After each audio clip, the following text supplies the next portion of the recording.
Aku dihina dan dipermalukan ibu mertua saat acara makan bersama keluarga besar.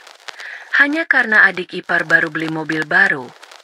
Aku dibilang miskin dan beban saja, namun saat aku bongkar identitas asliku, mereka begitu syok dan minta maaf kepadaku. Sebelum masuk ke ceritanya, absen dulu yuk dengan cara subscribe, like, dan komen di bawah. Oke, kita mulai. Alina merasakan hawa dingin yang tak kasat mata merayap di antara piring-piring keramik. Lebih dingin dari es teh manis di gelasnya. Ia menyendok nasi ke piringnya perlahan. Setiap gerakannya terukur, seolah sedang berjalan di atas hamparan kaca tipis. Di seberangnya, Ibu Ratna, ibu mertuanya, baru saja meletakkan sendok dengan bunyi yang sedikit lebih keras dari yang seharusnya. Itu adalah sebuah penanda. Sebuah pembukaan. Sayur lodehnya sedikit hambar ya, Lin, kata Ibu Ratna, bukan seperti sebuah pertanyaan, melainkan sebuah pernyataan fakta yang tak terbantahkan. Bibirnya yang dipoles lipstik warna bata mengerucut tipis. Santan instan lagi? Sudah ibu bilang, kalau mau enak itu harus pakai kelapa asli. Diparut sendiri. Tapi ya, mungkin kamu capek. Alina mengangkat wajahnya. Seulas senyum tipis yang sudah terlatih ia pasang di bibirnya. Iya bu, maaf. Tadi pagi agak terburu-buru. Terburu-buru terus.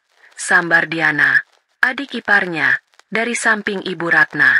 Ia sedang asyik menggeser layar ponselnya yang berdesain ramping dan mahal. Tapi telinganya tak pernah lepas dari percakapan. Kak Alina kan sibuk. Sibuk di depan laptop tuanya itu. Entah apa yang dikerjakan. Ia terkikik pelan. Suara yang terdengar seperti gesekan kertas amplas di telinga Alina. Bagas, suami Alina, berdeham pelan di sebelahnya. Ia meletakkan sepotong tempe goreng ke piring istrinya. Sebuah gestur kecil yang menyiratkan dukungan. Alina kan kerja. Sama seperti aku. Jangan begitu, katanya dengan nada rendah, mencoba meredakan suasana. Tapi usahanya sia-sia. Itu justru seperti menyiram bensin ke api yang sudah menyala. Ibu Ratna menatap putranya dengan pandangan tajam. Kerja? Kerja apa? Gas? Di depan laptop dari pagi sampai malam di rumah. Tidak ada kantornya. Tidak ada seragamnya. Ibu itu khawatir sama kamu. Istrimu harusnya mendukung karir suami, bukan malah asyik dengan dunianya sendiri. Lihat itu Ferry, katanya. Suaranya meninggi, menunjuk ke arah ruang tamu seolah menantu kesayangannya itu ada di sana. Suami Diana itu jelas. Berangkat pagi, pulang sore. Jabatannya manajer pemasaran. Gajinya jelas. Bonusnya jelas. Ini kamu, sudah 5 tahun jadi manajer di situ-situ saja. Tidak ada peningkatan. Setiap kata adalah tusukan jarum. Alina merasakannya menembus kulitnya. Tapi ia sudah terbiasa membangun dinding pertahanan di dalam hatinya. Ia terus makan dalam diam, membiarkan nasi dan sayur lodeh yang hambar itu memenuhi mulutnya. Ia tidak mau memberi mereka kepuasan dengan melihatnya marah atau sedih. Senyum tipisnya tidak pernah luntur. Di balik senyum itu, otaknya bekerja dengan kecepatan penuh. Pikirannya tidak lagi berada di meja makan yang penuh racun itu. Ia melayang jauh ke deretan angka dan grafik di layar laptopnya. Ia memikirkan pergerakan saham perusahaan teknologi yang baru saja ia beli 3 hari lalu dan kini sudah merangkak naik 7%. Ia memikirkan laporan dari manajer propertinya tentang 3 unit ruko baru di pusat kota yang sudah penuh disewa bahkan sebelum renovasinya selesai. Ia memikirkan email dari konsultan keuangannya di Singapura yang membahas tentang peluang investasi di pasar Eropa. Semua itu berputar di kepalanya. Sebuah dunia rahasia yang begitu kontras dengan citra wanita sederhana dan miskin yang dilekatkan padanya. Sudahlah, Bu. Bagas mencoba lagi. Suaranya terdengar lelah. Rezeki orang kan beda-beda. Yang penting kami cukup. Cukup? Diana tertawa lagi. Kali ini lebih keras. Ia akhirnya meletakkan ponselnya. Kak, cukup itu kata lain dari pas-pasan. Zaman sekarang itu yang dicari bukan cukup, tapi lebih. Akhir tahun ini aku dan Mas Ferry mau liburan ke Jepang. Sudah pesan tiket. Kamu sama Mas Bagas mau liburan kemana? Paling jauh ke puncak. Itu juga kalau mobil tua kalian kuat nanjak. Penghinaan itu begitu terang-terangan, begitu telanjang. Bagas mengepalkan tangannya di bawah meja. Rahangnya mengeras. Ia ingin sekali membentak adiknya, mengatakan sesuatu untuk membela istrinya. Tapi ia melihat Alina di sebelahnya, yang justru memberinya tatapan menenangkan dan sedikit gelengan kepala. Jangan, begitu arti tatapan itu. Jangan perkeruh suasana. Alina tahu suaminya menderita. Bagas adalah pria yang baik, pria yang tulus mencintainya. Tapi ia tumbuh dalam kungkungan seorang ibu yang mengukur segalanya dengan materi dan seorang adik yang menjadikannya standar pembanding. Melawan mereka adalah sesuatu yang sangat sulit bagi Bagas. Alina tidak ingin menambah bebannya.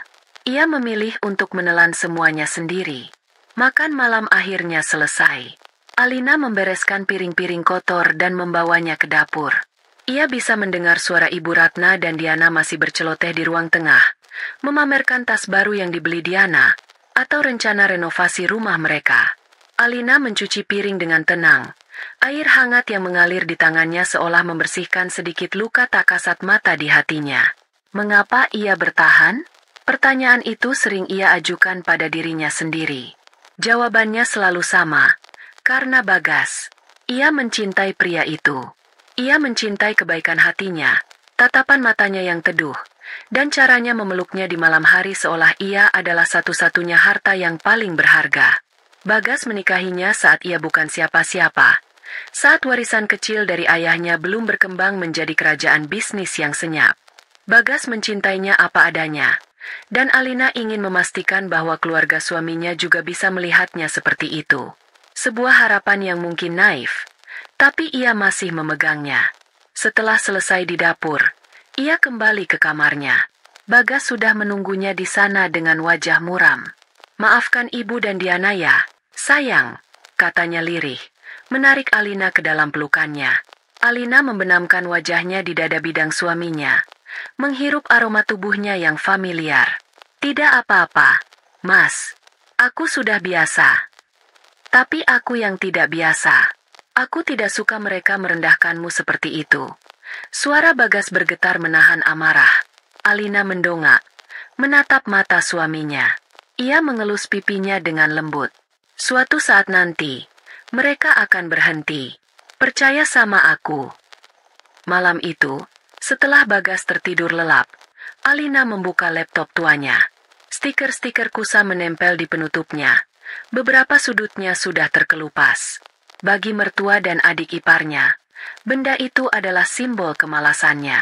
Tapi bagi Alina, itu adalah pusat kendali semestanya. Layarnya yang berpendar dalam kegelapan kamar menampilkan angka-angka berwarna hijau dan merah yang terus bergerak, email-email dari berbagai belahan dunia, dan cetak biru properti yang sedang ia kembangkan. Ia tersenyum tipis, senyum yang sesungguhnya, bukan senyum terlatih yang ia tunjukkan di meja makan. Ini adalah senyum seorang pemenang yang sedang menunggu waktu yang tepat untuk menunjukkan kartunya. Kesabaran adalah investasinya yang paling utama, dan ia tahu, keuntungan yang akan ia dapatkan nanti akan sangat besar. Ia tidak hanya akan mendapatkan uang, tapi juga sesuatu yang lebih berharga, sebuah pembuktian. Ia menutup laptopnya perlahan. Suara klik pelan terdengar di keheningan malam. Ia akan membiarkan mereka terus meremehkannya. Untuk saat ini, Minggu pagi datang dengan sinar matahari yang cerah, tetapi suasana di rumah kecil Alina dan Bagas terasa sedikit mendung. Mendung itu datang melalui sebuah panggilan telepon. Ponsel Bagas berdering nyaring di atas meja, menampilkan nama Ibu di layarnya. Bagas menghela napas panjang sebelum menggeser ikon hijau. "Halo, Bu. Selamat pagi," sapanya, mencoba terdengar ceria. Alina, yang sedang menyiram tanaman di teras, bisa mendengar suara Ibu Ratna yang melengking dari seberang telepon, bahkan dari jarak beberapa meter. "Pagi, kamu di mana? Jangan bilang masih tidur. Akhir pekan itu harusnya produktif. Cari tambahan, bukan malah malas-malasan," sembur Ibu Ratna tanpa jeda. "Ini lagi di rumah, Bu. Baru selesai sarapan," jawab Bagas sabar. "Baguslah. Begini, Ibu mau kasih tahu. Hari Sabtu depan, keluarga besar dari pihak Bapak mau mengadakan acara syukuran di rumah Paman Heru. Kamu tahu kan, anaknya Paman Heru yang bungsu, si Rian, baru diangkat jadi kepala cabang bank. Makanya mereka syukuran besar-besaran. Semua keluarga wajib datang. Kamu dan Alina juga, kata Ibu Ratna dengan nada penuh penekanan pada kata, wajib. Oh, iya Bu, insya Allah kami datang, kata Bagas. Bukan insya Allah, harus datang. Ini acara penting, semua keluarga kumpul. Jangan sampai keluarga kita tidak lengkap.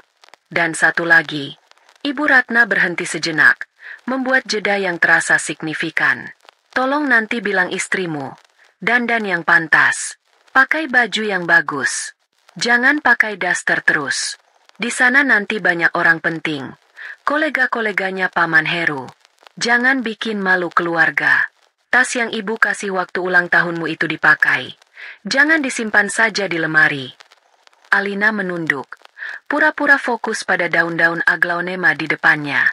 Ia tahu tas yang dimaksud. Sebuah tas kulit imitasi merek antah berantah yang ibu mertuanya beli saat diskon besar-besaran. Tas itu masih terbungkus rapi di dalam lemari, karena Alina tidak pernah tega memakainya. Iya, Bu. Nanti aku sampaikan ke Alina, jawab Bagas. Suaranya terdengar semakin berat. Dan Diana nanti juga datang sama Ferry. Katanya mereka mau bawa kejutan baru. Ibu juga penasaran. Anak itu memang selalu bisa bikin orang tuanya bangga. Tambah Ibu Ratna, sebuah sindiran tajam yang langsung mengarah pada Bagas. Panggilan telepon itu akhirnya berakhir. Bagas meletakkan ponselnya di meja dengan kasar. Wajahnya memerah karena menahan amarah dan rasa malu. Alina masuk ke dalam, meletakkan alat penyiram tanaman dan menghampiri suaminya. Ia menuangkan air putih ke dalam gelas dan menyodorkannya pada Bagas. Minum dulu, Mas, katanya lembut.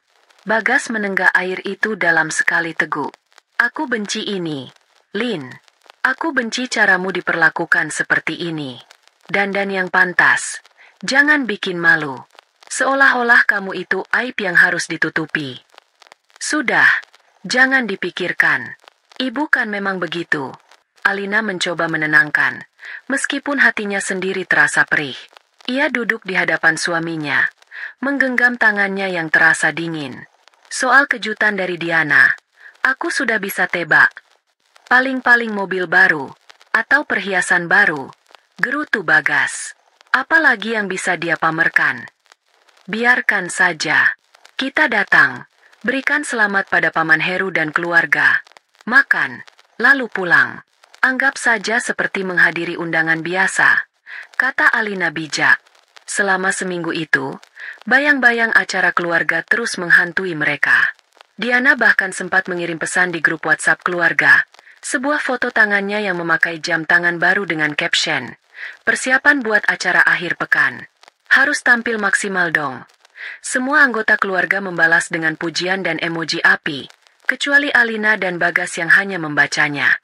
Alina sendiri tidak melakukan persiapan apa-apa. Ia tidak pergi ke salon, tidak membeli baju baru. Ia hanya melanjutkan rutinitasnya seperti biasa. Pagi hari ia mengurus rumah dan suaminya. Lalu setelah Bagas berangkat kerja, ia akan tenggelam dalam dunianya di depan laptop. Minggu itu adalah minggu yang sibuk. Ia baru saja menyelesaikan akuisisi sebuah perusahaan properti skala menengah yang sedang kesulitan finansial. Prosesnya rumit dan alot, tapi akhirnya berhasil. Tidak ada yang tahu, bahkan Bagas sekalipun, bahwa istrinya kini adalah pemilik dari sebuah perusahaan yang gedungnya menjulang tinggi di kawasan bisnis Sudirman. Alina sengaja melakukannya melalui perusahaan induk miliknya yang terdaftar di luar negeri, membuat identitasnya sebagai pemilik utama tetap tersembunyi. Malam sebelum hari H, Alina membuka lemarinya.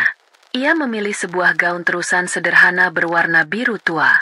Bahannya katun, potongannya sopan, tidak ada manik-manik atau hiasan yang mencolok. Ia memadukannya dengan flat soes berwarna krem. Untuk tas, ia akhirnya mengeluarkan tas pemberian ibu mertuanya. Ia memandangi tas itu sejenak.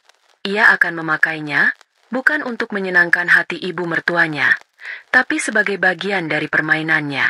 Ia akan menjadi persis seperti apa yang mereka kira tentangnya. Seorang menantu yang sederhana, penurut, dan sedikit kampungan. Kamu yakin mau pakai baju itu? Tanya Bagas saat melihat pilihan Alina. Terlalu sederhana. Sayang. Nanti Diana pasti. Justru itu intinya. Mas. Potong Alina sambil tersenyum. Biarkan mereka melihat apa yang ingin mereka lihat. Bagas tidak mengerti maksud istrinya. Tapi ia percaya padanya. Ia tahu ada kekuatan besar yang tersembunyi di balik ketenangan Alina. Ia hanya bisa berharap kekuatan itu cukup untuk melindungi hati mereka berdua dari badai yang sudah pasti akan datang besok. Sabtu siang, mereka berangkat menuju rumah Paman Heru yang terletak di sebuah komplek perumahan elit di selatan Jakarta. Mereka menaiki mobil sedan abu-abu mereka. Mobil yang sudah menemani mereka selama hampir 8 tahun. Mesinnya masih bagus, AC-nya masih dingin. Tapi penampilannya jelas kalah mentereng dibanding mobil-mobil keluaran terbaru yang berjejer di jalanan. Dalam perjalanan, ponsel Alina bergetar. Sebuah email masuk dari asisten pribadinya. Subjeknya, laporan final akuisisi PT Properti Jaya Sentosa. Alina membukanya, membaca deretan laporan keuangan dan daftar aset perusahaan itu. Matanya berhenti pada satu baris di lampiran daftar aset. Program bonus kepemilikan mobil mewah untuk karyawan berprestasi. Di bawahnya ada daftar nama karyawan yang menerima bonus tersebut. Alina tersenyum tipis saat membaca salah satu nama di daftar itu. Ferry Gunawan. Dunia ini kadang selucu itu, pikirnya. Ia menutup email itu dan memasukkan ponselnya kembali ke dalam tas kulit imitasi pemberian ibu mertuanya. Kejutan Diana, sepertinya, tidak akan terlalu mengejutkan baginya. Justru, ia yang punya kejutan lain yang jauh lebih besar. Rumah Paman Heru berdiri megah di ujung jalan buntu sebuah komplek perumahan elit. Pilar-pilar besar menyangga teras depan, dan tamannya yang hijau terawat rapi seperti karpet bludru. Saat mobil sedan abu-abu milik Bagas memasuki gerbang, rasanya seperti seekor ikan kecil yang tanpa sengaja masuk ke dalam akuarium berisi ikan-ikan hiu. Di halaman yang luas itu, berjejer mobil-mobil Eropa dengan cat mengkilap yang memantulkan langit biru. Mobil mereka terlihat begitu usang dan salah tempat. Bagas memarkir mobilnya di sudut yang agak jauh, di bawah pohon rindang, seolah ingin menyembunyikannya. Kita benar-benar terlihat seperti orang miskin yang salah alamat, gumamnya pelan, lebih pada dirinya sendiri. Alina menepuk pelan pahanya. Penampilan luar tidak mendefinisikan isi di dalam. Mas, ayo turun. Ia membuka pintu mobil, membawa serta tas kulit imitasi pemberian ibu mertuanya dengan gestur yang wajar, seolah itu adalah tas paling berharga di dunia. Suara musik dan gelak tawa menyambut mereka dari dalam rumah.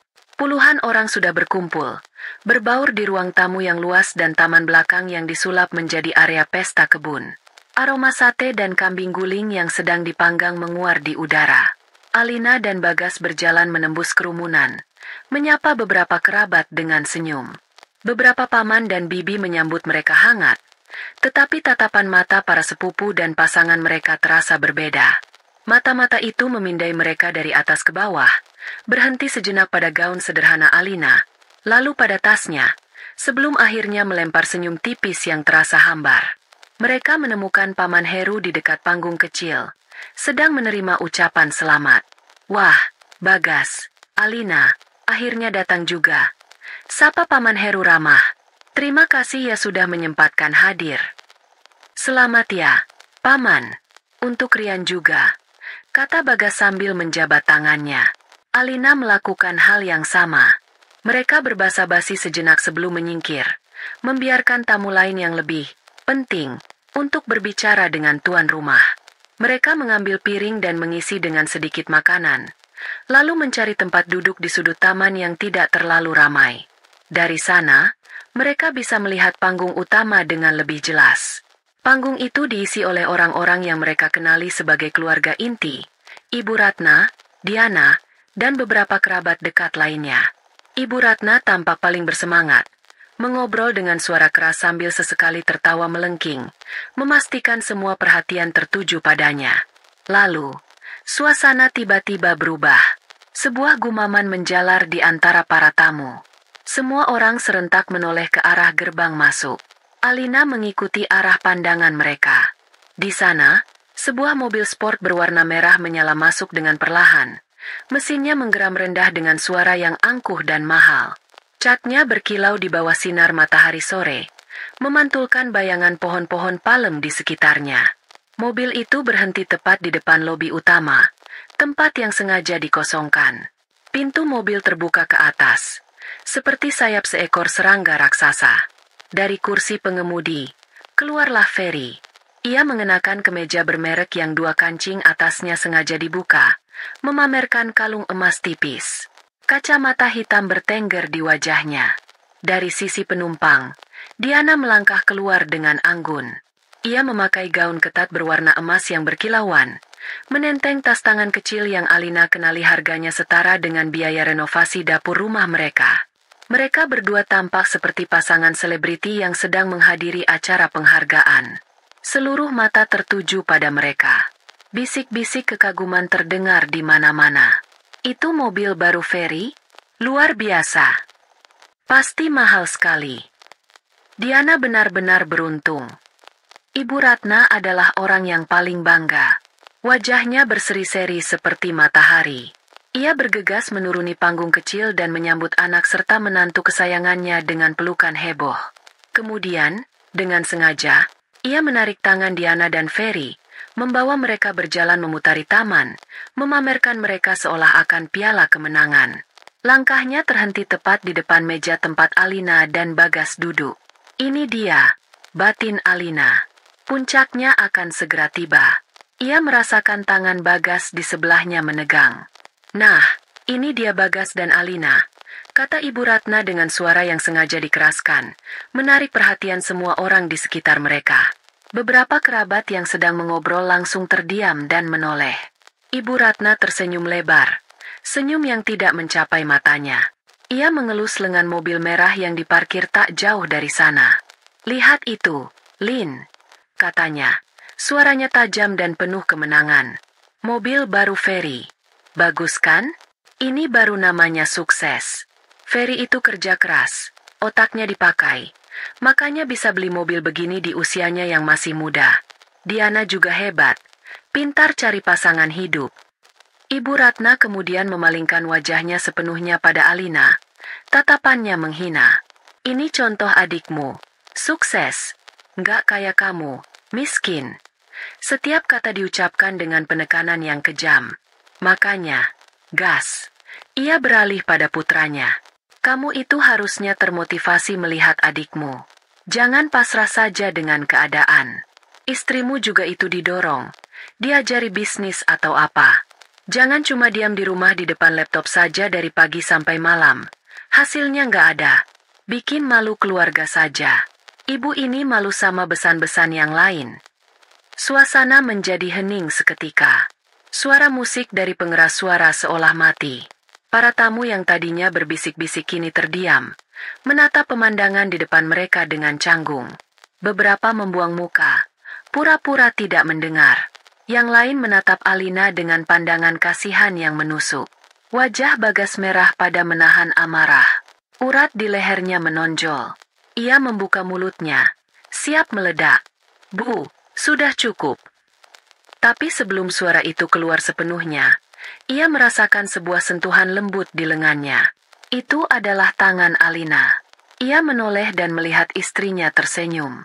Senyum yang sama seperti biasanya. Senyum yang tenang dan tipis. Tatapan matanya memberinya isyarat untuk diam. Jangan, Mas. Jangan di sini. Alina kemudian berdiri. Ia menatap lurus pada Diana yang sedang tersenyum penuh kemenangan di samping ibunya. Alina mengabaikan tatapan mertuanya dan fokus pada adik iparnya. Mobilnya bagus sekali. Warnanya juga cantik. Selamat ya buat kamu dan Mas Ferry, katanya dengan suara yang jernih dan stabil, tanpa getaran sedikit pun. Reaksi itu di luar dugaan mereka. Diana dan Ibu Ratna tampak sedikit bingung. Mereka mengharapkan air mata, kemarahan, atau setidaknya wajah yang tertunduk malu. Mereka tidak mendapatkan apa-apa selain ucapan selamat yang terdengar tulus.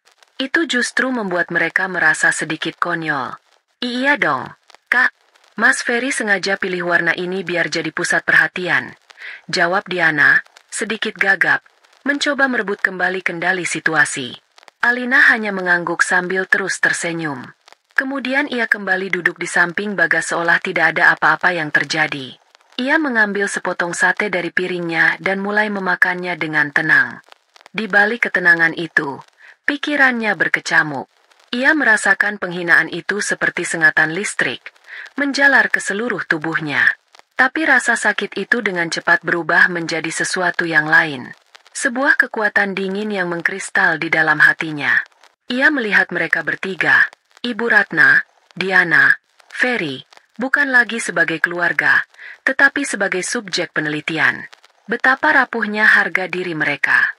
Betapa mereka membutuhkan pengakuan dari benda-benda mati untuk merasa berharga. Ia tidak merasa marah. Ia merasa kasihan. Dan di saat yang bersamaan, ia merasa geli. Mereka memamerkan sebuah mobil mewah.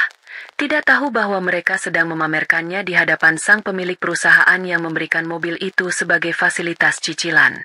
Ironi ini begitu pekat, begitu manis. Pesta terasa hambar setelah itu. Meskipun musik kembali diputar dan orang-orang mulai mengobrol lagi, Alina dan Bagas merasa seperti berada di dalam sebuah gelembung kaca. Mereka menjadi tontonan bisu. Tak lama kemudian, Alina berbisik pada Bagas. "Mas, kita pulang saja, yuk. Kepalaku sedikit pusing." Bagas langsung setuju.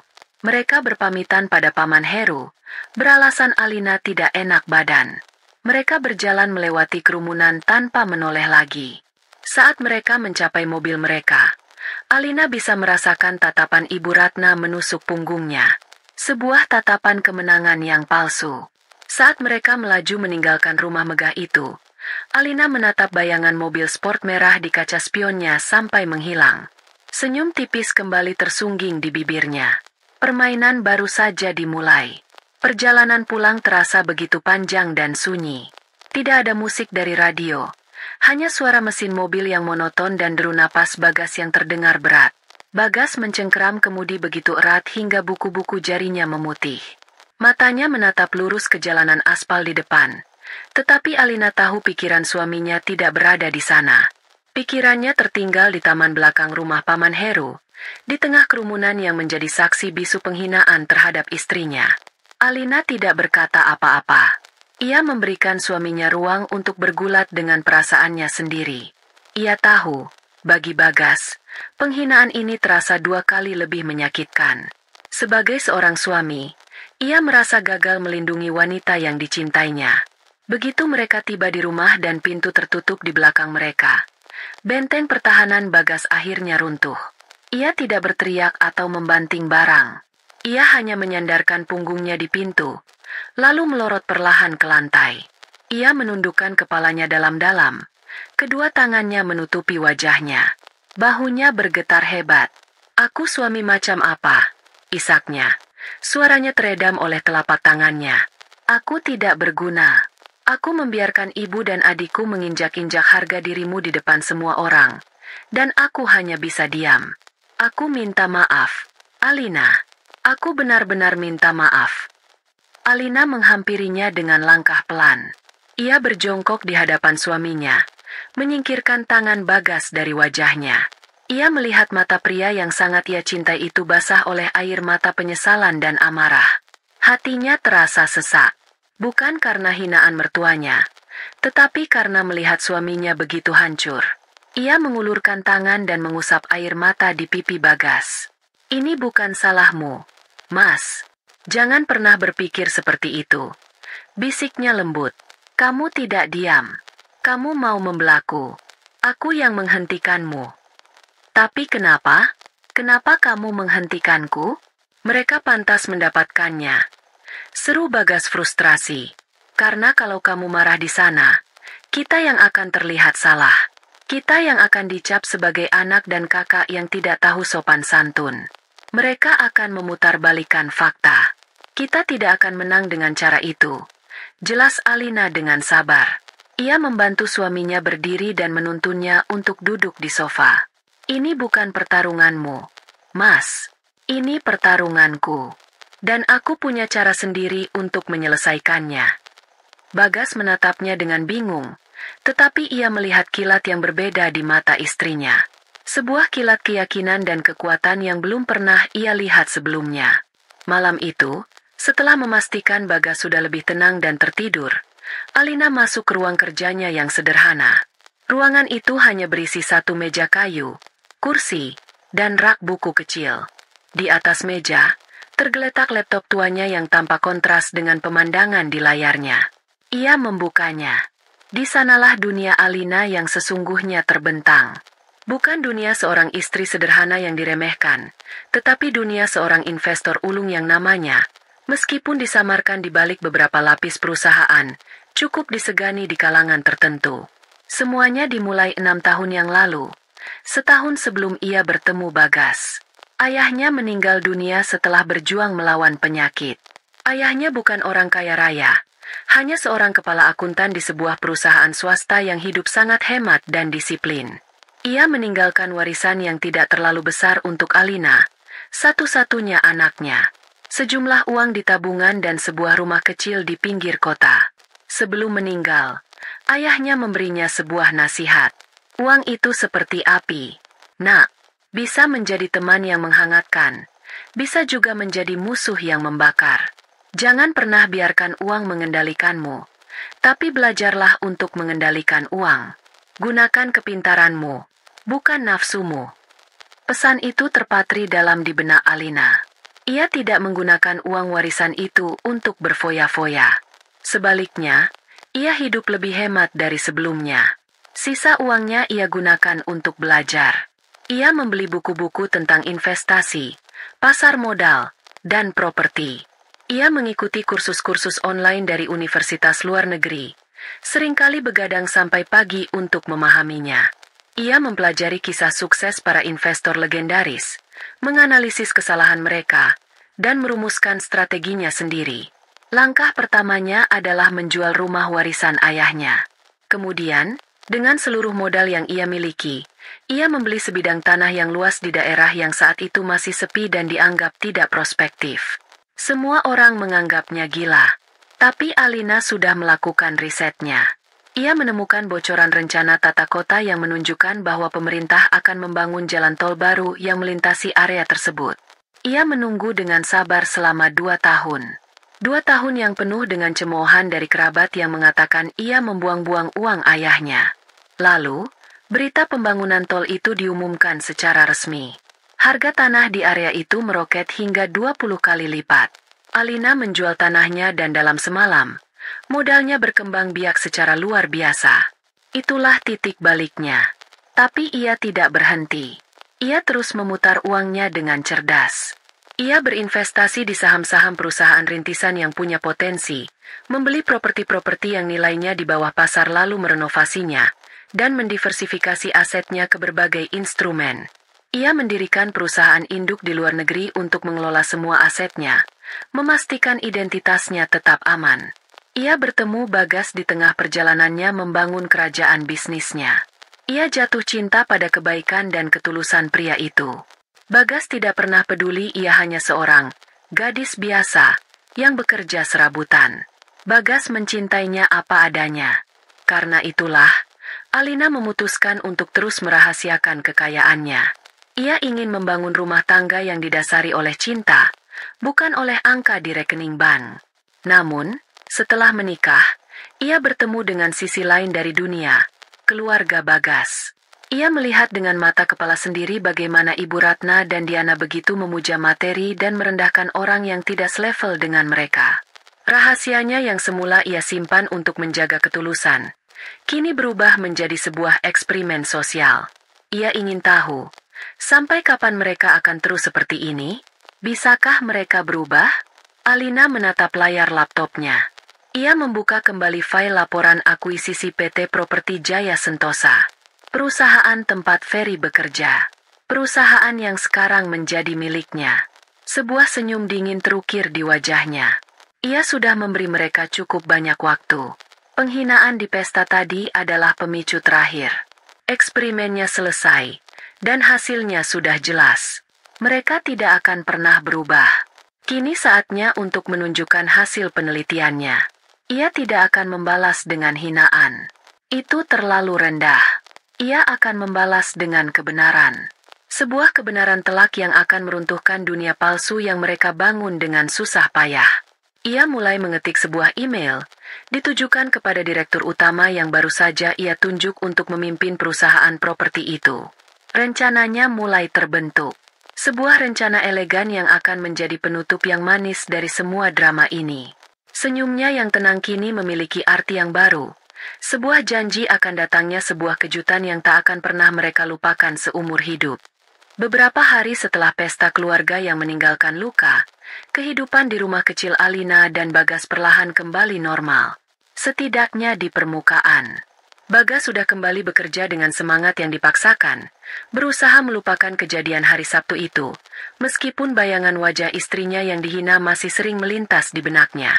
Alina sendiri tampak tidak terpengaruh sama sekali. Ia kembali ke rutinitasnya yang tenang, mengurus rumah, memasak untuk suaminya, dan menghabiskan waktu berjam-jam di depan laptop tuanya. Ketenangannya yang luar biasa justru membuat Bagas sedikit khawatir. Seolah ada badai yang sedang menumpuk di balik cakrawala yang cerah. Pemicu itu datang pada hari Rabu sore, melalui media sosial.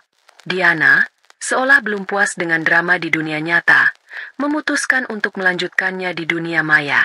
Ia mengunggah serangkaian foto profesional mobil sport merahnya dari berbagai sudut.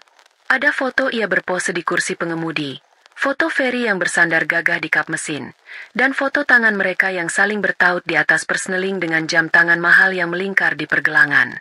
Namun, yang paling menyakitkan adalah keterangan fotonya. Hasil tidak akan pernah mengkhianati usaha. Buah dari kerja keras dan otak yang dipakai, bukan cuma diam dan pasrah menerima nasib. Bersyukur punya suami yang visioner, bukan pemimpi.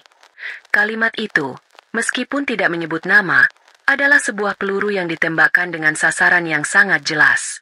Bagas melihat unggahan itu saat jam istirahat kantor. Dadanya langsung terasa panas. Ia ingin sekali menulis komentar balasan yang pedas. Tetapi ia tahu itu hanya akan memperkeruh suasana dan memberi Diana kepuasan. Ia hanya bisa mengirim tangkapan layar unggahan itu kepada Alina dengan pesan singkat. Jangan dibuka ya, sayang. Jangan dibaca.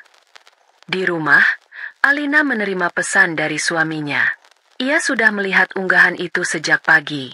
Teman-temannya yang juga berteman dengan Diana sudah mengirimkannya padanya. Alina tidak merasakan amarah. Yang ia rasakan adalah sesuatu yang lebih dingin dan lebih final.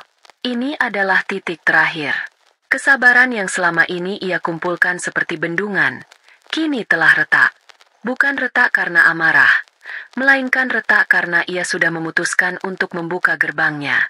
Ia menatap layar ponselnya, membaca ulang kalimat provokatif itu. Hasil tidak akan pernah mengkhianati usaha. Sebuah senyum tipis tersungging di bibirnya. Kamu benar, Diana. Hasil memang tidak akan pernah mengkhianati usaha, bisiknya pada dirinya sendiri. Alina meletakkan ponselnya. Ia membuka laptop dan melakukan panggilan video melalui aplikasi aman yang terenkripsi. Di layar muncul wajah seorang wanita muda berpenampilan profesional dan efisien. Namanya Santi, asisten pribadi Alina yang bekerja dari Bali. Santi adalah satu dari sedikit orang di dunia yang mengetahui identitas asli Alina. Selamat sore, Bu Alina. Sapa Santi dengan suara yang sopan. Sore, Santi. Balas Alina. Nadanya berubah total dari seorang istri rumahan yang lembut menjadi seorang atasan yang tegas dan lugas. Saya butuh bantuanmu. Tolong lakukan pemeriksaan latar belakang lengkap untuk seseorang bernama Ferry Gunawan. Dia bekerja sebagai manajer pemasaran di PT Properti Jaya Sentosa. Santi langsung mengetik di komputernya. Baik, Bu. Data apa saja yang Anda butuhkan? Semuanya. Jawab Alina. Saya mau lihat kontrak kerjanya, riwayat jabatannya, laporan kinerjanya selama setahun terakhir, slip gaji 3 bulan terakhir, dan yang paling penting. Alina berhenti sejenak, menatap tajam ke kamera. Saya mau semua detail tentang skema pembiayaan mobil sport merah yang baru saja dia terima dari perusahaan. Saya mau tahu setiap pasal dalam kontraknya. Kirimkan semua dalam satu file terenkripsi secepatnya. Siap, Bu. Saya akan kerjakan sekarang. Perkiraan 1 jam lagi datanya sudah ada di email Ibu, kata Santi tanpa bertanya lebih lanjut. Ia sudah terbiasa dengan permintaan-permintaan mendadak dan rahasia dari atasannya itu. Panggilan berakhir. Alina menutup laptopnya sejenak dan berjalan ke dapur untuk membuat teh. Saat air mendidih, pikirannya melayang. Ia tidak pernah berniat menggunakan kekuatannya untuk mencampuri urusan pribadi seperti ini. Ia selalu memegang prinsip untuk memisahkan bisnis dan keluarga. Tetapi, ibu mertua dan adik iparnya telah berulang kali melintasi batas itu. Mereka membawa racun ke dalam rumahnya, menyerang suaminya, dan menghina harga dirinya. Mereka sendiri yang telah merobohkan dinding pemisah itu. 1 jam kemudian, sebuah notifikasi email masuk. Dari Santi. Subjeknya, data konfidensial. Alina kembali ke ruang kerjanya, hatinya berdebar pelan, bukan karena gugup, tetapi karena antisipasi. Ia membuka file yang dilindungi kata sandi itu. Di layarnya, semua informasi tersaji dengan rapi. Ada foto Ferry yang tersenyum formal di kartu identitas karyawannya. Ada riwayat pekerjaannya, gajinya yang terbilang lumayan untuk level manager, namun jelas tidak cukup untuk membeli mobil seharga lebih dari 2 miliar rupiah secara tunai, atau bahkan mencicilnya dengan normal.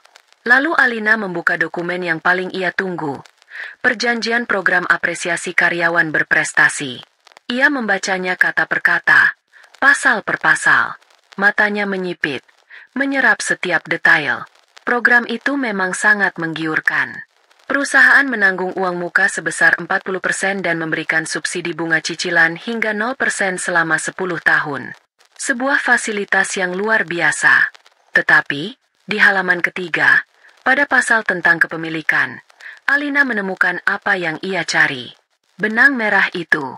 Di sana tertulis dengan sangat jelas, surat-surat kepemilikan kendaraan, BPKB, akan tetap atas nama PT Properti Jaya Sentosa hingga seluruh cicilan lunas dibayarkan oleh karyawan. Selama masa cicilan, kendaraan ini berstatus sebagai aset perusahaan yang dipinjam pakaikan kepada karyawan. Alina bersandar di kursinya. Jadi, mobil yang mereka bangga-banggakan sampai menghina orang lain itu, statusnya bahkan belum sepenuhnya milik mereka. Itu masih aset perusahaan. Perusahaannya. Ia menggulir lebih jauh ke bawah, membuka lampiran laporan kinerja Ferry yang membuatnya memenuhi syarat untuk program ini. Ferry berhasil memimpin timnya untuk menjual habis 1 klaster perumahan baru dalam waktu singkat. Nama klusternya, Green Valley Residence. Alina mengerutkan kening. Nama itu terasa familiar. Ia membuka folder lain di komputernya, folder berisi data-data akuisisi lamanya.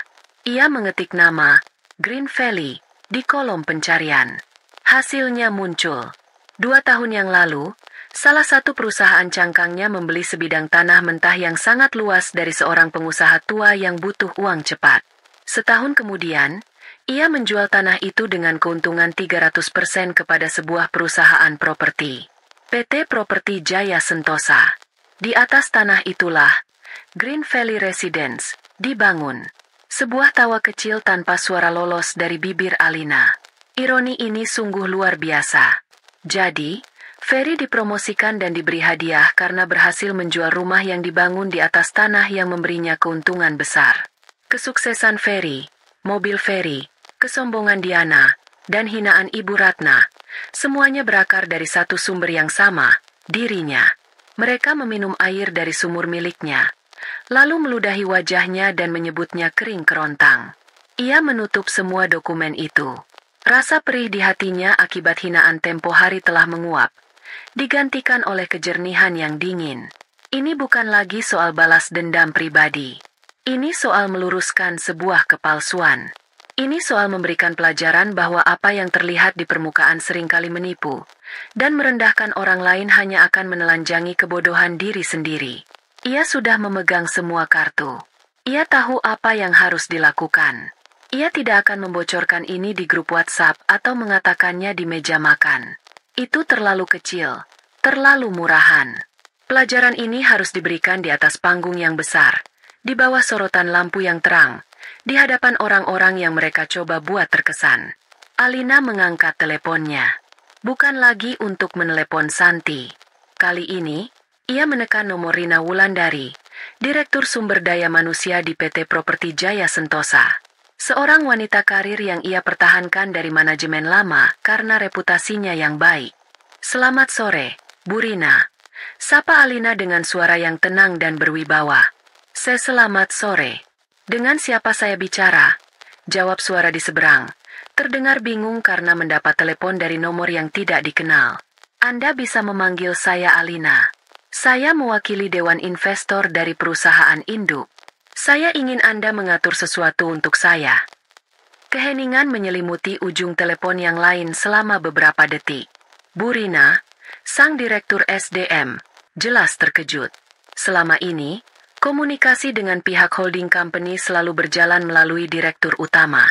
Ia belum pernah dihubungi langsung oleh seseorang yang mengaku sebagai perwakilan Dewan Investor. Baik, Bu Alina. Tentu saja. Apa yang bisa saya bantu?" jawab Bu Rina. Suaranya kini terdengar jauh lebih formal dan hati-hati. "Saya ingin Anda mempersiapkan data. Data lengkap mengenai program apresiasi karyawan berprestasi yang berjalan tahun ini," kata Alina. Suaranya datar dan penuh otoritas.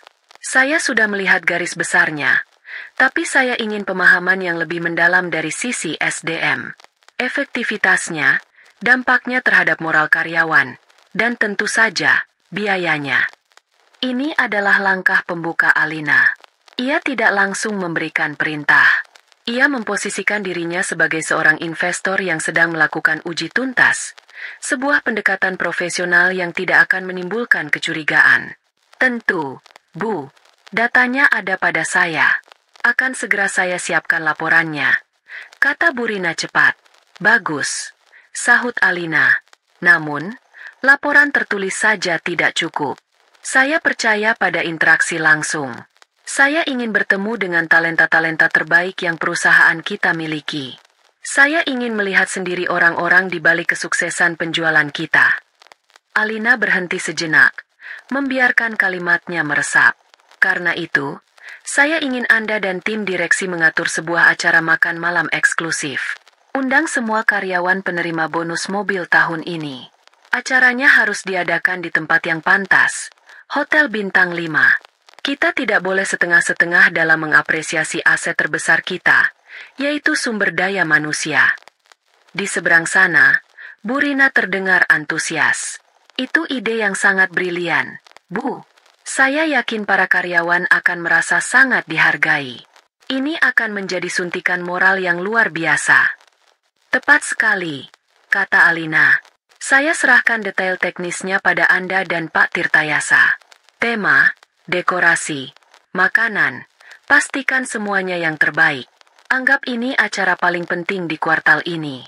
Dan satu hal lagi, Bu Rina." "Iya, Bu. Pastikan semua undangan ditulis dengan jelas bahwa mereka boleh membawa satu orang pasangan. Saya ingin pasangan mereka juga ikut merasakan kebanggaan dan melihat bagaimana perusahaan menghargai kerja keras mereka," lanjut Alina. "Ini adalah detail kecil yang krusial. Diana harus ada di sana. Dan untuk puncak acara," Alina melanjutkan, "saya ingin ada sesi penyerahan plakat penghargaan secara simbolis di atas panggung. Setelah itu, akan ada sesi perkenalan singkat dari saya, sebagai perwakilan Dewan Investor yang baru." "Dimengerti, Bu. Akan kami laksanakan sesuai arahan. Boleh saya tahu nama lengkap Ibu untuk dicantumkan di materi acara?" tanya Bu Rina. "Cukup tulis, perwakilan Dewan Investor." "Nama saya akan saya sebutkan langsung di atas panggung nanti," jawab Alina. Ia ingin elemen kejutan itu tetap utuh sampai detik terakhir. Panggilan telepon itu berakhir dengan serangkaian instruksi yang jelas. Alina menutup teleponnya dengan perasaan puas. Umpannya sudah disebar. Sekarang ia hanya tinggal menunggu. Efek dari panggilan telepon itu menjalar dengan cepat di internal PT Properti Jaya Sentosa. Pak Tirtayasa, sang Direktur Utama, langsung mengadakan rapat darurat dengan jajaran direksi. Sebuah acara yang diinisiasi langsung oleh Dewan Investor adalah sesuatu yang sangat serius. Mereka semua bekerja dengan kecepatan penuh untuk memastikan acara itu sempurna. 2 hari kemudian, sebuah email dengan subjek, undangan eksklusif, malam apresiasi gemilang, masuk ke kotak masuk Ferry Gunawan. Ia membukanya saat sedang di tengah-tengah rapat yang membosankan. Matanya langsung terbelalak. Undangan digital itu didesain dengan sangat mewah, dengan latar belakang warna emas dan hitam. Tertera di sana namanya, sebagai tamu kehormatan, diundang untuk makan malam di Grand Ballroom Hotel Mulia.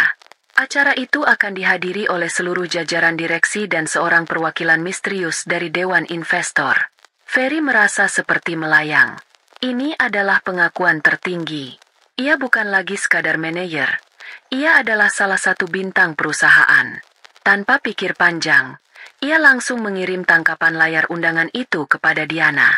Reaksi Diana persis seperti yang Alina bayangkan. Ia menjerit girang di butik tempat ia sedang berbelanja. Makan malam eksklusif dengan para bos di hotel termewah di Jakarta. Ini adalah panggung yang ia impikan. Sebuah kesempatan untuk memamerkan gaun barunya, perhiasan barunya, dan tentu saja, suaminya yang sukses. Ia langsung menelepon ibunya, Ibu Ratna, dengan napas terengah-engah karena terlalu bersemangat. Bu, ibu nggak akan percaya ini. Aku sama Mas Ferry diundang ke acara super penting perusahaan. Makan malam di Mulia. Sama bos-bos paling tinggi. Katanya ada investor baru juga yang mau dikenalin. Ini bukti kalau Mas Ferry itu calon direktur masa depan, Bu. Setelah itu, Diana melakukan hal yang sudah menjadi kebiasaannya. Ia membuka WhatsApp dan masuk ke grup keluarga. Ia menempelkan gambar undangan itu di sana, tanpa kata-kata apapun selain emoji bintang yang berkilauan. Sebuah pesan tanpa tulisan yang berteriak lebih keras daripada 1000 kata. Pesan itu ditujukan langsung untuk satu orang. Alina, lihatlah, kakak iparku yang miskin. Inilah level kami sekarang. Level yang tidak akan pernah bisa kau sentuh. Di rumahnya, Alina melihat gambar undangan itu muncul di layar ponselnya. Bagas, yang duduk di sebelahnya, mendengus kesal. Tidak bisakah dia berhenti pamer sehari saja? Gerutunya. Alina tidak menjawab. Ia hanya tersenyum. Senyumnya yang paling tenang, paling misterius. Ia mengambil ponselnya, membuka galeri, dan melihat gambar yang sama. Bukan tangkapan layar dari Diana, melainkan master desain undangan yang dikirimkan oleh tim event organizer kepadanya tadi pagi untuk persetujuan akhir. Di bagian bawah, di daftar tamu VVIP, tercantum sebuah nama dengan jabatan yang jelas. Alina Sastranegara, perwakilan Dewan Investor. Ia mematikan layar ponselnya. Ikan-ikan itu tidak hanya memakan umpannya, mereka melahapnya dengan rakus.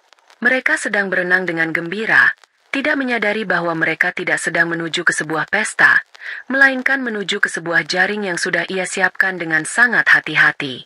Dan Alina, sang nelayan yang sabar, hanya perlu menunggu waktu yang tepat untuk menarik jaring itu. Seminggu sebelum malam apresiasi gemilang itu terasa seperti sebuah parade panjang bagi Diana. Undangan eksklusif itu bukan lagi sekadar undangan, melainkan sebuah mahkota tak kasat mata yang ia kenakan kemanapun ia pergi. Ia merasa statusnya telah terangkat, melayang tinggi di atas orang-orang biasa, terutama di atas kakak iparnya yang membosankan. Hari-harinya diisi dengan persiapan yang matang dan dipublikasikan secara luas. Ia menghabiskan 1 hari penuh di pusat perbelanjaan paling mewah di kota, mencari gaun yang sempurna. Ia masuk dari satu butik desainer ke butik lainnya, meninggalkan jejak aroma parfum mahal di belakangnya. Para pramuniaga yang terlatih langsung bisa membaca auranya. Seorang wanita yang tidak hanya ingin membeli, tetapi juga ingin dilayani dan dipuja. Diana menikmati setiap detiknya. Ia akan mencoba sebuah gaun, berputar-putar di depan cermin 3 sisi, lalu menggelengkan kepala dengan gestur angkuh. Terlalu biasa, katanya, atau warnanya kurang menonjol. Akhirnya, ia menemukannya. Sebuah gaun panjang berwarna perak yang menempel ketat di tubuhnya, dengan ribuan payet kecil yang berkilauan seperti debu bintang setiap kali ia bergerak. Harganya membuat Ferry sedikit meringis saat Diana mengirimkan fotonya, tetapi Diana meyakinkannya. Mas, ini investasi. Aku harus tampil representatif sebagai istri seorang calon pejabat perusahaan. Penampilan itu nomor 1. Tidak cukup dengan gaun, ia juga membeli sepasang sepatu hak tinggi dengan sol merah yang khas dan sebuah tas genggam mungil yang harganya setara dengan gaji Bagas selama sebulan. Semua kemewahan itu ia pamerkan di media sosialnya dalam serangkaian unggahan, story, yang sengaja ia atur agar bisa dilihat oleh semua orang. Di sela-sela persiapannya, ia tidak pernah lupa untuk terus menusuk dari jauh. Ia akan menelepon ibunya setiap hari, menceritakan detail persiapannya sambil sesekali menyelipkan pertanyaan retoris. Kira-kira Kak Alina punya gaya gaun pesta yang bagus, Bu? Kasihan juga Mas Bagas. Kerja banting tulang tapi istrinya nggak bisa diajak ke acara-acara penting. Ibu Ratna, tentu saja, menjadi kompor yang sempurna. Ia bahkan menelepon Bagas langsung pada suatu malam, saat putranya itu baru saja tiba di rumah. Gas, kamu lihat itu adikmu, katanya tanpa basa-basi. Dia mau pergi ke acara perusahaan suaminya. Lihat persiapannya, total sekali. Itu baru istri yang mendukung suami. Kamu kapan bisa seperti Ferry? Kapan bisa membanggakan ibu dengan diundang ke acara seperti itu? Bagas hanya bisa menghela napas panjang dan menjawab dengan lelah. Iya, Bu. Setelah menutup telepon, ia menatap Alina yang sedang melipat pakaian kering dengan ekspresi bersalah. Lagi-lagi ibu, katanya pelan. Alina berhenti melipat. Ia menghampiri suaminya dan duduk di sebelahnya. Mas, jangan biarkan kata-kata mereka membebanimu, katanya lembut. Mereka hanya melihat apa yang berkilau di permukaan. Mereka tidak tahu apa itu kebahagiaan yang sesungguhnya. Tapi aku merasa gagal membuatmu bahagia. Lin, aku tidak bisa memberimu barang-barang mewah seperti yang Ferry berikan pada Diana, kata Bagas lirih. Alina tersenyum, senyum tulus yang hanya ia perlihatkan pada suaminya. Ia meraih tangan Bagas dan menggenggamnya erat. Barang mewah tidak membuatku bahagia. Mas, kamu yang membuatku bahagia. Kebaikanmu, kesetiaanmu, cinta tulusmu. Itu semua adalah harta yang tidak bisa dibeli dengan uang. Aku tidak butuh apa-apa lagi. Kata-kata Alina adalah balsam yang menenangkan hati Bagas. Ia menarik istrinya ke dalam pelukan. Ia tahu istrinya benar. Namun tetap saja, sebagai seorang pria, ada sedikit luka di harga dirinya yang terus terasa perih. Di sisi lain kota, persiapan Alina untuk malam yang sama berjalan dengan sangat berbeda. Tidak ada parade ke butik-butik mahal. Ia hanya membuka lemari pakaiannya yang berisi baju-baju yang ia beli saat perjalanan bisnis ke luar negeri. Baju-baju yang tidak pernah ia pakai di depan keluarga suaminya. Ia memilih sebuah setelan celana panjang berwarna putih gading, dengan atasan blazer berpotongan tegas namun tetap feminin. Pakaian itu tidak berkilauan, tidak meneriakkan merek tertentu, tetapi memancarkan aura kekuatan dan keanggunan yang bersahaja. Persiapan utamanya bukan pada penampilan, melainkan pada strategi. Ia menghabiskan waktu berjam-jam di ruang kerjanya, tidak untuk memilih perhiasan, tetapi untuk menyempurnakan setiap detail dari skenarionya. Ia melihat denah ballroom hotel, menentukan di mana posisi panggung, meja VVIP, dan pintu masuk. Ia membaca ulang daftar tamu, memastikan semua orang penting akan hadir. Ia juga menulis pidato singkat yang akan ia sampaikan. Ia tidak menulis kata-kata tentang balas dendam atau penghinaan. Sebaliknya, ia menulis tentang integritas, kerja keras yang tulus, dan bahaya dari kesuksesan yang membutakan. Ia menulis tentang bagaimana sebuah perusahaan yang hebat dibangun bukan oleh aset properti, tetapi oleh karakter orang-orang di dalamnya.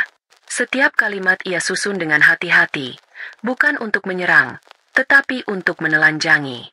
Ia ingin kata-katanya menjadi cermin besar yang memaksa Diana, Ferry, dan Ibu Ratna untuk melihat kebusukan di dalam diri mereka sendiri.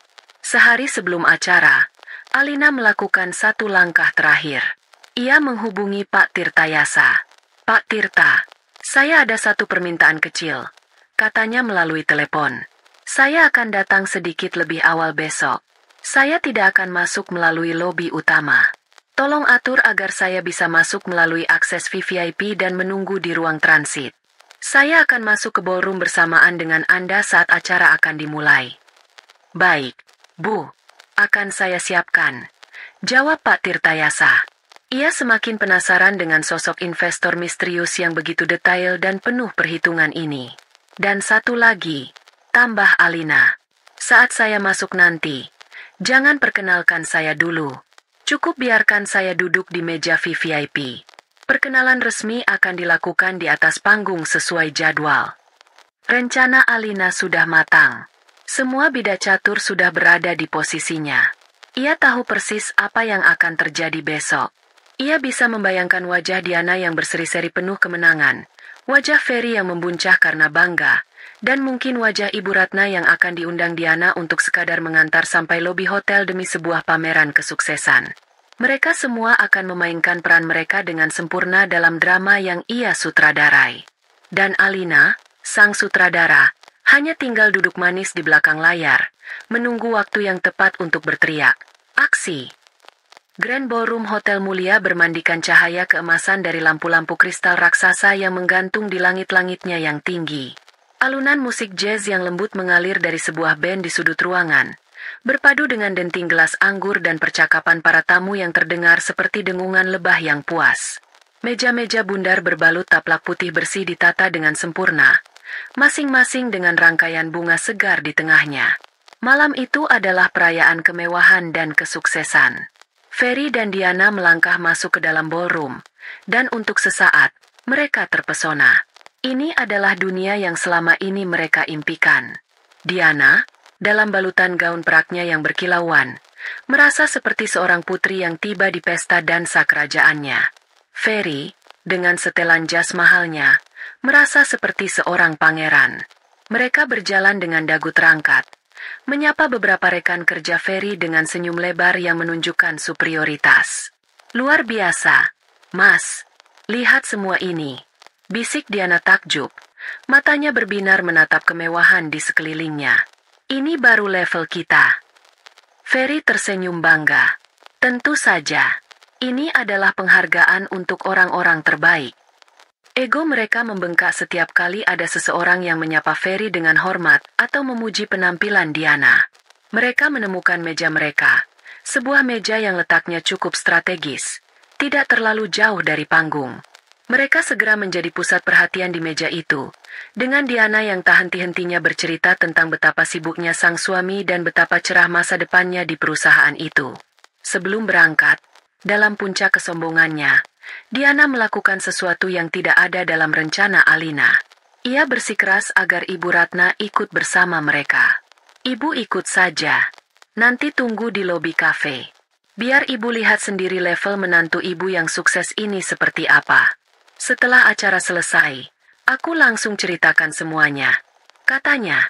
Maka, disinilah Ibu Ratna sekarang, duduk sendirian di sebuah kafe mewah di lobi hotel, merasa menjadi bagian dari kesuksesan anaknya, sambil sesekali mengirim pesan pada Diana menanyakan suasana di dalam. Di dalam ballroom, acara dimulai. Seorang MC yang tampan dan seorang MC wanita yang cantik naik ke atas panggung, membuka acara dengan sapaan hangat dan beberapa lelucon ringan. Para jajaran direksi, termasuk Pak Tirtayasa, dipanggil ke atas panggung untuk memberikan sambutan singkat. Ferry dan Diana bertepuk tangan paling meriah saat Pak Tirtayasa menyebutkan divisi pemasaran sebagai salah satu ujung tombak keberhasilan perusahaan. "Kamu dengar itu, Mas? Ujung tombak. Itu kamu," bisik Diana lagi, mencubit lengan suaminya dengan gemas. Sementara itu, di sebuah ruang transit pribadi yang terhubung langsung dengan sisi panggung, Alina duduk dengan tenang di sebuah sofa bludru. Ia ditemani oleh Pak Tirtayasa. Ia sudah tiba 30 menit yang lalu melalui pintu masuk staf. Tidak terlihat oleh siapapun. Dari sebuah layar monitor di ruangan itu, ia bisa melihat semua yang terjadi di dalam ballroom. Ia melihat Diana yang tertawa pongah, melihat Ferry yang menegakkan punggungnya dengan bangga. Ia melihat mereka berdua, begitu berkilau di luar, namun begitu kosong di dalam. Bagas tidak ikut bersamanya.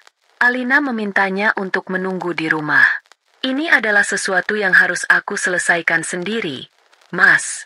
Setelah semuanya selesai, aku janji, tidak akan ada rahasia lagi di antara kita, katanya sebelum berangkat. Bagas, dengan kepercayaan penuh, hanya bisa mengangguk dan mendoakan yang terbaik. Sebentar lagi giliran Anda, Bu, kata Pak Tirtayasa. Suaranya terdengar sedikit gugup. Ia sendiri tidak tahu banyak tentang wanita di hadapannya, selain fakta bahwa ia adalah perwakilan dari kekuatan besar yang mengendalikan perusahaan ini. Alina hanya mengangguk. Matanya tak lepas dari monitor. Ia melihat MC memulai sesi penyerahan plakat penghargaan. Satu persatu nama manajer berprestasi dipanggil ke atas panggung. Mereka semua maju dengan langkah bangga, menjabat tangan para direksi, dan berfoto sambil memegang plakat akrilik yang berkilau. Akhirnya, nama yang ditunggu-tunggu pun tiba. Dan penerima penghargaan selanjutnya, seorang manajer yang berhasil memecahkan rekor penjualan untuk klaster Green Valley. Kita sambut, Bapak Ferry Gunawan. Suara tepuk tangan membahana. Diana melompat kecil dari kursinya sambil bertepuk tangan paling keras. Ferry berdiri, merapikan jasnya, dan berjalan menuju panggung dengan senyum terlebar yang pernah ia miliki. Ini adalah puncak hidupnya. Ia merasa seperti berada di puncak dunia. Ia menerima plakat itu, menjabat tangan Pak Tirtayasa, dan berdiri di barisan para manajer hebat lainnya. Dari atas panggung, ia bisa melihat istrinya yang menatapnya dengan penuh pemujaan. Ia juga melirik ke sekeliling, mencari wajah-wajah rivalnya di antara penonton dan memberi mereka senyum kemenangan. Setelah sesi penyerahan plakat selesai, MC kembali mengambil alih. Luar biasa sekali talenta-talenta yang dimiliki oleh PT Properti Jaya Sentosa. Beri sekali lagi tepuk tangan yang meriah. Setelah tepuk tangan mereda, MC melanjutkan dengan nada yang lebih serius. Dan hadirin sekalian, pada malam yang istimewa ini, kita mendapatkan sebuah kehormatan yang luar biasa. Untuk pertama kalinya, kita akan bertemu langsung dengan sosok penting di balik layar kesuksesan perusahaan kita. Beliau adalah perwakilan dari Dewan Investor yang telah memberikan kepercayaan dan dukungan penuh kepada kita semua. Suasana di ballroom menjadi hening. Semua orang menatap ke arah panggung dengan penuh rasa ingin tahu. Siapa sosok misterius ini? Diana dan Ferry bahkan terlihat lebih antusias. Mereka merasa acara ini memang dibuat khusus untuk orang-orang penting seperti mereka. Tanpa berpanjang kata lagi, seru sang MC dengan suara lantang. Mari kita sambut dengan meriah, perwakilan Dewan Investor dari Holding Company. Dipersilakan. Musik yang megah mulai mengalun. Lampu sorot bergerak liar sebelum akhirnya menyorot ke satu titik. Pintu masuk di sisi panggung. Semua mata tertuju ke sana. Diana mencondongkan tubuhnya ke depan. Tidak mau ketinggalan satu detik pun. Ferry, yang baru saja kembali ke kursinya, menegakkan badannya. Jantungnya berdebar kencang, merasa menjadi bagian dari momen bersejarah ini. Di ruang transit, Pak Tirtayasa membukakan pintu untuk Alina. Silakan, Bu. Alina berdiri. Ia merapikan blazernya, mengambil napas dalam-dalam, lalu melangkah keluar dari kegelapan menuju cahaya lampu sorot yang menyilaukan. Musik yang megah memenuhi setiap sudut ruangan saat Alina melangkahkan kakinya keluar dari balik panggung. Lampu sorot yang tadinya bergerak liar kini menyatu, menyorot sosoknya dengan cahaya putih yang terang, membuatnya menjadi satu-satunya titik fokus di dalam ballroom yang luas itu. Ia berjalan perlahan menuju podium di tengah panggung. Setiap langkahnya tenang dan terukur. Derap sepatunya yang tidak terlalu tinggi menggema pelan di atas panggung kayu. Di antara para penonton, keheningan yang tadinya penuh antisipasi kini berubah menjadi kebingungan. Bisik-bisik mulai terdengar. Siapa wanita itu? Sepertinya saya belum pernah lihat. Mungkin salah satu investor dari luar negeri. Di mejanya, Diana menyipitkan matanya, mencoba melihat lebih jelas sosok yang berjalan di atas panggung. Siluetnya, caranya berjalan, terasa begitu familiar. Kok kayak kenal ya, Mas? Gumamnya pada Ferry. Sikunya menyenggol lengan suaminya. Ferry juga merasakan hal yang sama. Ada sesuatu yang aneh. Jantungnya yang tadi berdebar karena bangga kini mulai berdebar karena alasan lain. Sebuah firasat buruk yang dingin mulai merayap di punggungnya. Saat Alina tiba di podium dan cahaya lampu menyorot wajahnya dengan jelas, waktu seolah berhenti bagi Diana dan Ferry. Napas mereka tercekat di tenggorokan. Dunia mereka yang berkilauan tiba-tiba pecah menjadi jutaan kepingan kaca. Di atas panggung itu, berdiri Alina, kakak ipar mereka. Wanita yang setiap hari mereka hina sebagai pemalas, miskin, dan tidak berguna. Ia tidak mengenakan gaun sederhana yang biasa ia pakai. Ia mengenakan setelan putih gading yang memancarkan aura kekuatan yang senyap. Rambutnya ditata rapi, dan wajahnya yang dipoles riasan tipis tampak begitu tenang dan berwibawa. Ia terlihat seperti orang yang benar-benar berbeda, namun mereka tahu 100%, itu adalah Alina. Mulut Diana terbuka tanpa suara. Matanya mengerjap beberapa kali, seolah berharap bayangan itu akan hilang. Tapi bayangan itu tidak hilang. Alina benar-benar ada di sana. Gaun perak seharga puluhan juta yang ia kenakan tiba-tiba terasa seperti karung goni yang gatal. Perhiasan di lehernya terasa seperti batu yang berat. Ferry membeku di kursinya. Plakat penghargaan yang ia letakkan dengan bangga di atas meja kini tampak seperti sebuah lelucon. Keringat dingin mulai membasahi pelipisnya. Pikirannya berputar, mencoba mencari penjelasan logis, tetapi tidak ada. Semua terasa seperti mimpi buruk. Sementara itu, di lobi kafe, Ibu Ratna sedang menyeruput teh jahenya sambil menatap layar televisi besar yang menayangkan siaran langsung dari dalam ballroom.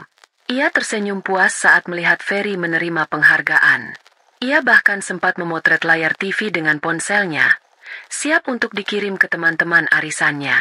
Lalu, MC mengumumkan kedatangan perwakilan Dewan Investor. Ibu Ratna mencondongkan tubuhnya ke depan. Penasaran ingin melihat sosok hebat yang telah mengakui bakat menantu kesayangannya. Dan kemudian, Alina muncul di layar. Cangkir teh yang ada di tangan Ibu Ratna terlepas. Bunyinya nyaring saat menghantam lantai marmer. Pecah berkeping-keping dan menumpahkan isinya yang masih hangat. Beberapa pengunjung kafe menoleh kaget. Tapi Ibu Ratna tidak peduli. Matanya terpaku pada layar. Wajahnya pucat pasi seperti mayat. Dunianya jungkir balik dalam sepersekian detik. Kembali di atas panggung, Alina berdeham pelan di depan mikrofon. Ia tidak langsung melihat ke arah meja Diana dan Ferry.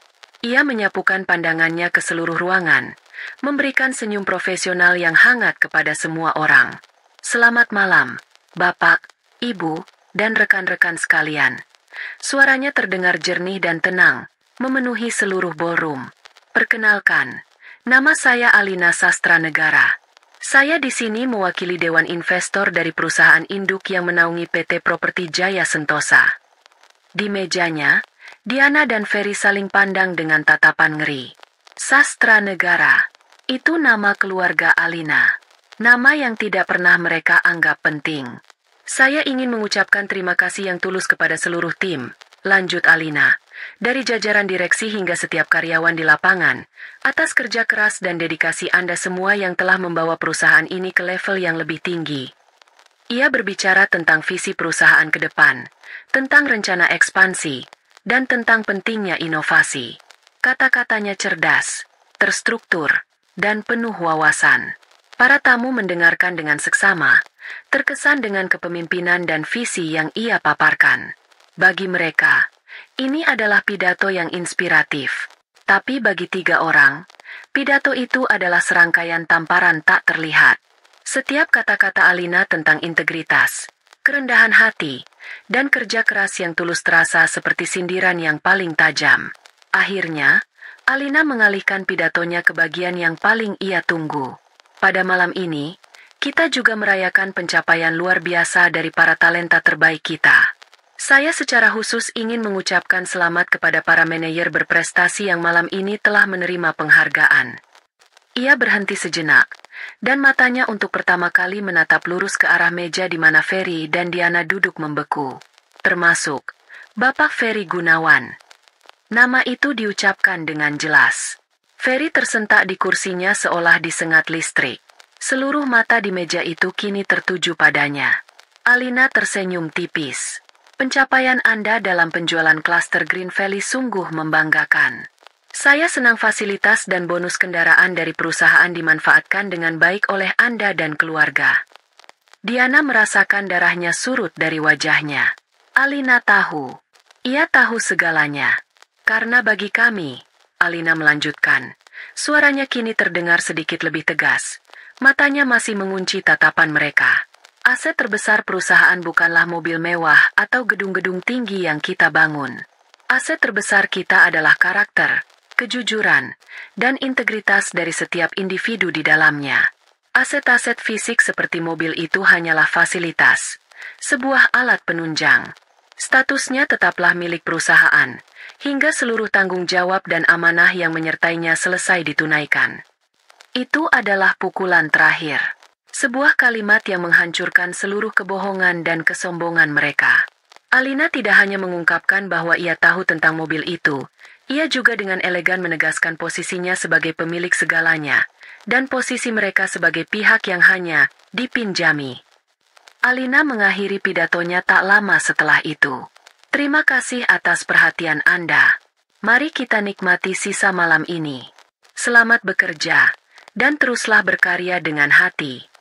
Seluruh ballroom bergemuruh dengan tepuk tangan yang meriah.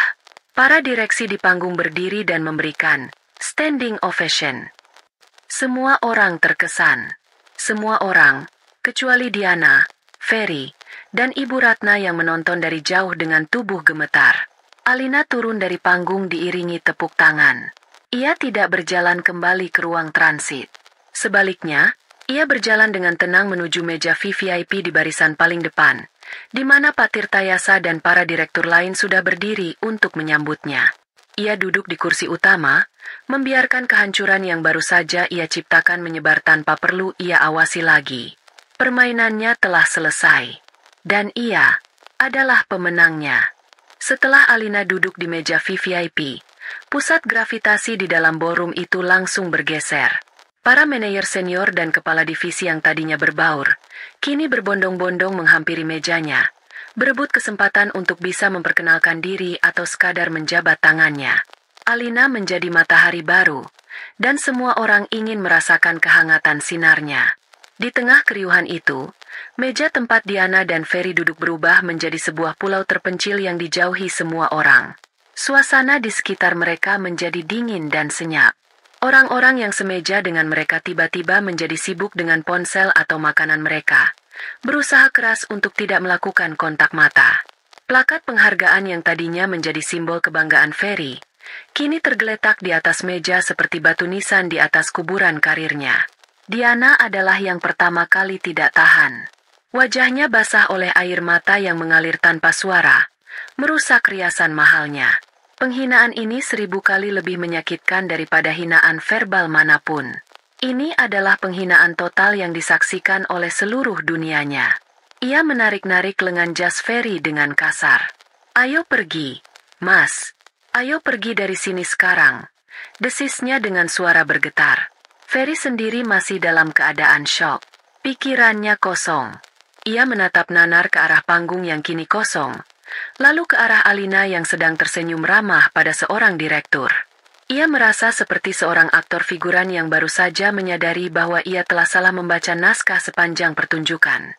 Dengan gerakan seperti robot, ia berdiri. Mereka berdua berjalan keluar dari ballroom itu. Sebuah perjalanan yang terasa seperti ribuan kilometer. Setiap langkah terasa berat. Mereka bisa merasakan ratusan pasang mata menusuk punggung mereka, diiringi bisikan-bisikan yang kini pasti sedang membicarakan mereka.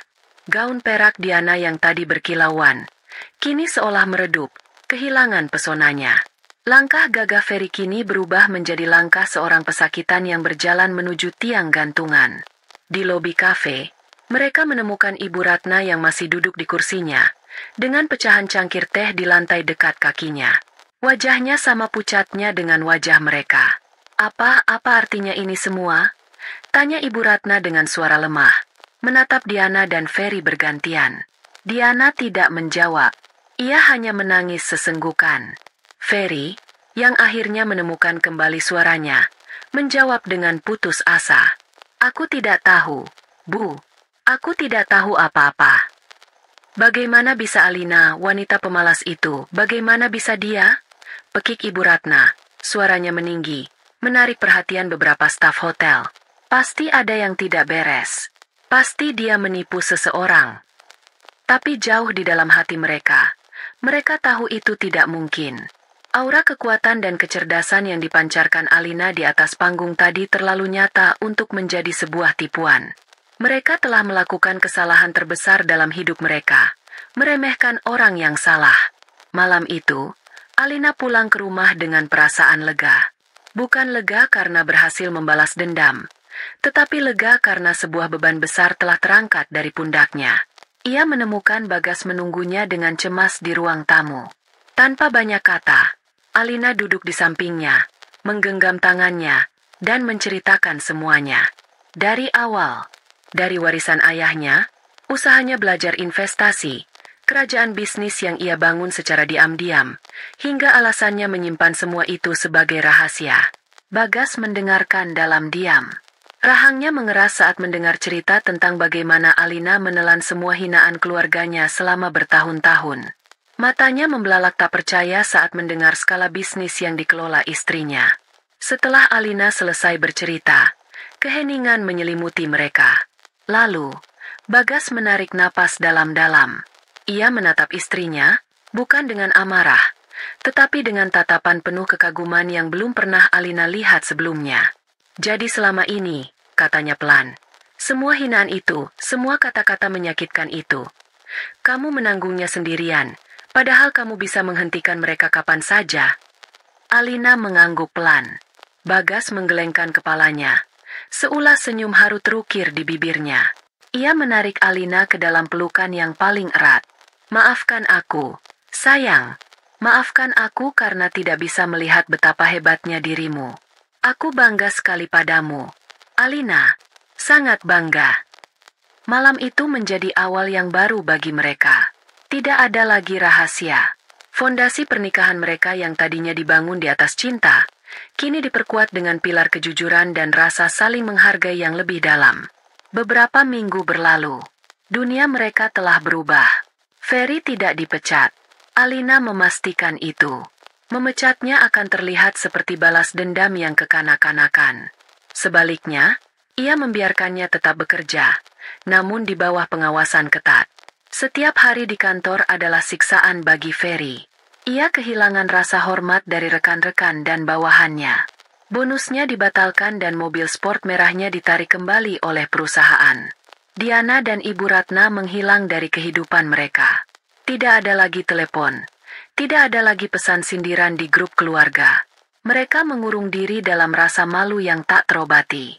Kesombongan mereka telah menjadi bumerang yang menghancurkan harga diri mereka sendiri. Suatu hari Minggu yang cerah, Alina mengajak Bagas ke sebuah daerah perbukitan yang asri di luar kota. Di sana, berdiri sebuah rumah modern minimalis dengan pemandangan lembah yang menakjubkan. Rumah itu adalah salah satu properti pertama yang Alina beli untuk investasi pribadi. Ini rumah siapa, sayang? Tanya Bagas takjub. Rumah kita, jawab Alina sambil tersenyum. Jika kamu mau. Mereka berdiri di teras rumah itu, menatap cakrawala yang luas. Angin sepel-sepau meniup rambut Alina. Bagas merangkul bahunya dari samping. Ia tidak lagi merasa kecil atau tidak berguna. Di samping wanita hebat ini, ia menemukan perannya sebagai seorang partner, seorang pendukung, dan sebuah tempat pulang yang aman. Alina menyandarkan kepalanya di bahu suaminya. Ia teringat laptop tuanya yang kini sudah ia simpan di dalam lemari. Laptop itu adalah saksi bisu perjalanannya yang sunyi. Kini, ia tidak lagi membutuhkan kerahasiaan. Ia memiliki segalanya yang ia inginkan, bisnis yang sukses, dan yang terpenting, seorang suami yang mencintainya apa adanya, dalam kesederhanaan maupun dalam kemegahan. Di tengah keheningan perbukitan itu, mereka memulai babak baru kehidupan mereka, sebuah kehidupan yang dibangun di atas kebenaran, di mana nilai seseorang tidak lagi diukur dari apa yang terlihat, melainkan dari apa yang ada di dalam hati.